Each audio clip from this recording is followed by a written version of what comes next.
Alright guys, I showed you how to alter a point by moving it and by smoothing it with the pencil tool. In this part of the movie, in this first part of this movie, I want to show you how to take a curve point, which is this part of the eye right here, and make it into a corner point.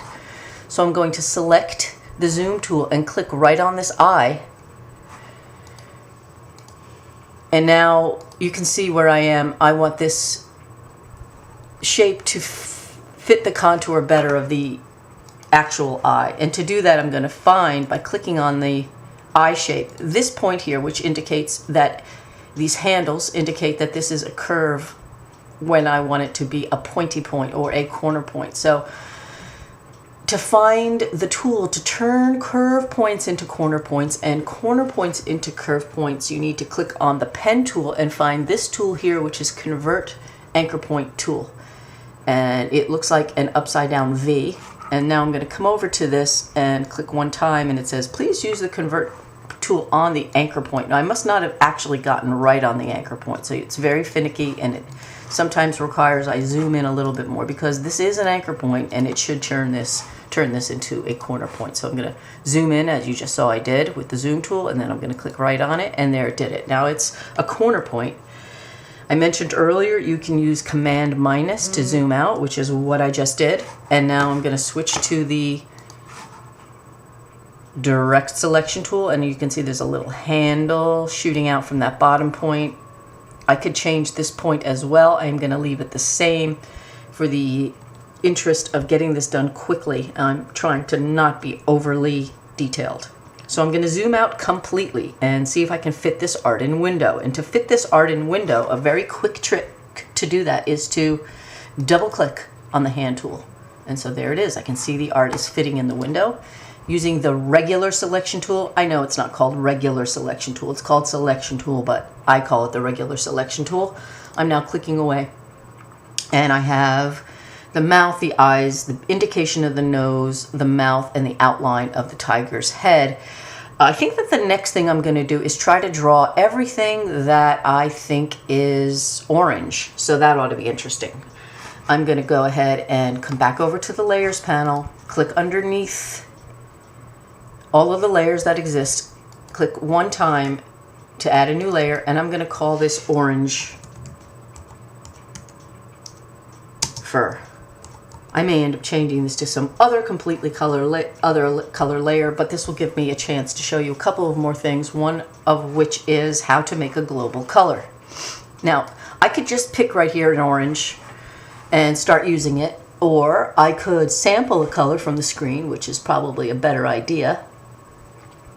If I want it to be a realistic color, I don't really care right now if it's a realistic color. What I do care about is showing you how to make a color global, so that if I use this color throughout this tiger head artwork, I can later on go back to the color and change the color in the palette and change all the color in the artwork. So what I'm going to do is I'm going to come over here to this orange color, and I have it clicked on now, and then I'm going to adjust it, make it a little bit more brown here and a little bit more yellow. And this is the color I've created. You can see it's in the stroke, and it's also showing me the web version of that color. I want to keep this color in my palette. So to keep this color in my palette, I'm going to drag it just right here from the little stroke icon. I know that seems odd, but I'm going to drag it, and that's my new orange color. And then I'm going to double click on it, and it should open up this swatch option panel. And here I'll click this button called Global. And as I mentioned, when you use global colors in your Illustrator artwork, it allows you to easily change the colors of all of the artwork that you have made this color later in the process. So there we go. I have the color. I'm going to make sure that the color is selected and the color is still chosen as line art or just an outline. And now I'm going to begin making some of these forms that are orange in a couple of different methods. One is I'm going to show you how to draw with the freehand paint tool. I don't know why I'm clicking on the pencil here. I'm going to go back to the pencil, and I'm going to choose here the pen tool. And I lied. I'm not going to show you the freehand anything. I'm going to just paint. I'm just going to draw this with the pen tool. So here I'm going to start drawing by clicking And I'm drawing everything orange, and I want some of this to be a little bit fringy. And now I'm going to notice that as I come up here to this curve, the back of the head has kind of got that orange, so I'm going to try my best to carefully kind of follow the existing line. Creating artwork like this can seem really difficult at first, but it just means that you're learning if you find it difficult, and it's a process that's going to take some practice. So I want to encourage you to stick with it and not get too flustered if it doesn't come out exactly the way you want. And when you create artwork for the first time in Illustrator, the good news is you can always go back and edit it later. So here's one of those instances where I need to make a subjective choice here of what's really going to be in this color, but I'm trying to capture everything that is orange here, and I'm just doing it with simple clicks, not really making a lot of curves at this point. And I just clicked on that point there of this tiger's nose, and it actually included that point in my drawing, which I don't want. So I did Command Z, and when I click again, it would look like I'm now continuing, and I'm kind of skipping around that nose indication point. Again, clicking. And I'm thinking that at this point you're probably wondering, what is this going to look like with these colors applied? It's going to look rough. I'm really just roughing this in right now, but I'm almost there. So kind of coming around the head, and there's a few spots I probably missed or might need to cover over with a highlight of white, but I want to just show you where I'm going. Now sometimes, there we go. When you're drawing, it's helpful to stop and see the color of things and see what everything is looking like. At this interim point, that is what I'm going to do. So I'm going to click on the white shape that I made earlier for the background, and I'm going to fill that with white. And then I'm going to hide that layer.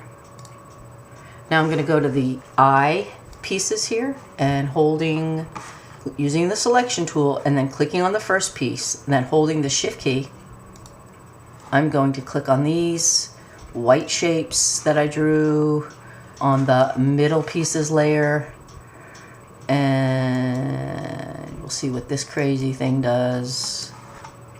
And I'm going to again swap this so that it's a fill instead of stroke. I know it looks strange. I'm going to click on the white to change its color by double clicking it. I'm going to make it like a medium gray color and click OK.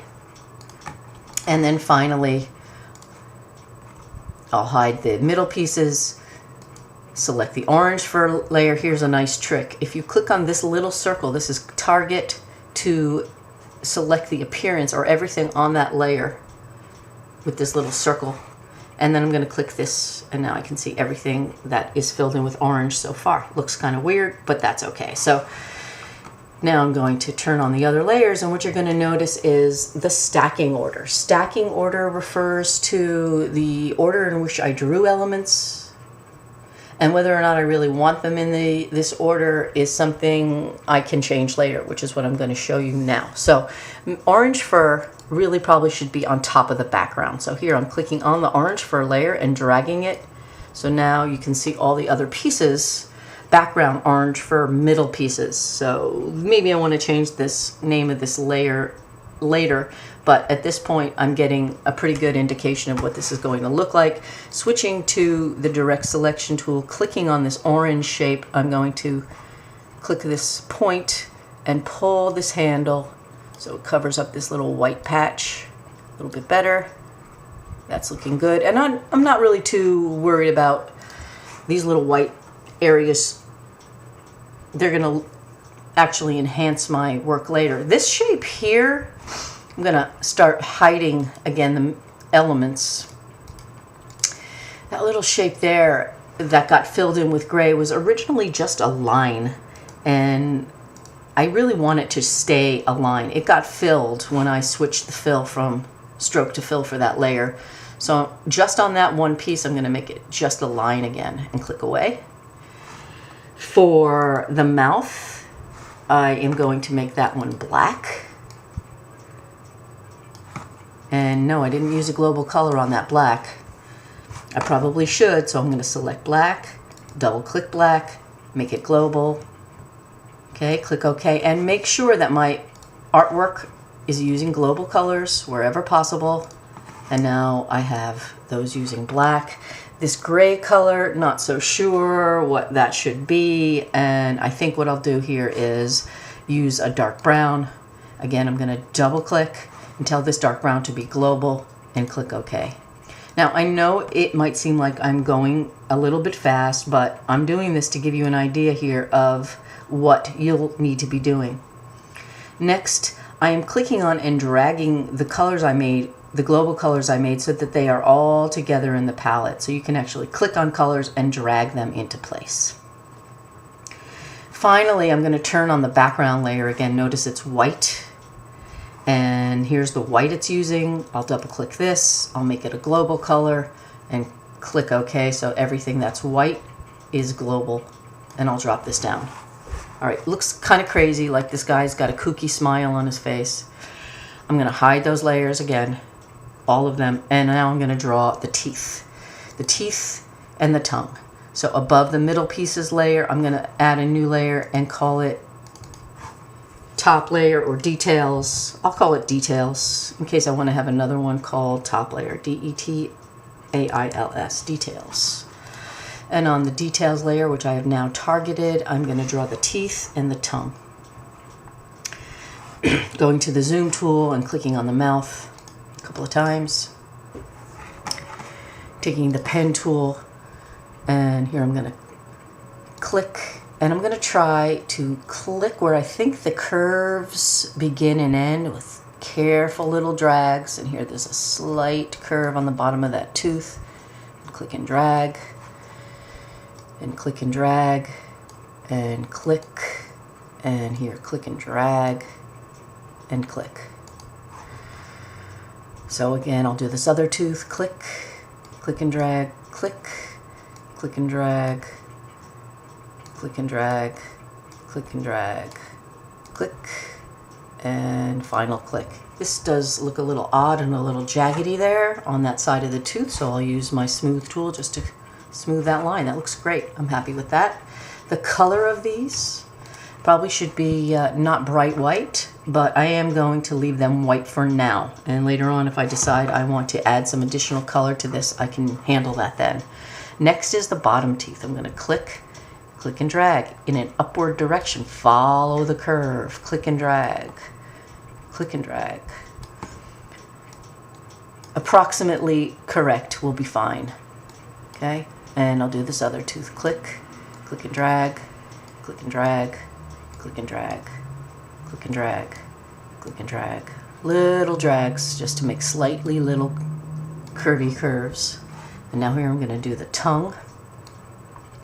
Click and drag, click and drag.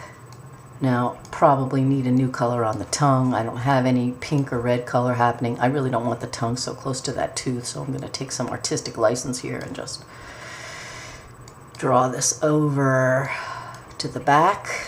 And now, whoop, kind of spazzed out there. I think this is where I started to draw, so I will close the shape, use the direct selection tool here to click on that and move it over a bit.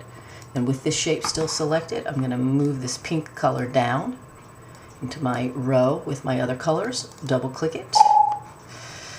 Make it less intense of a pink. I can make sure it's selected. What didn't I do? I didn't click the global button. So let's make sure I do that. And now that's a global pink. I'll click OK. If I want to smooth this, which I do, I'll use the pencil tool on it. Okay, great. And now I think actually on this layer I will do the nose. Click and drag.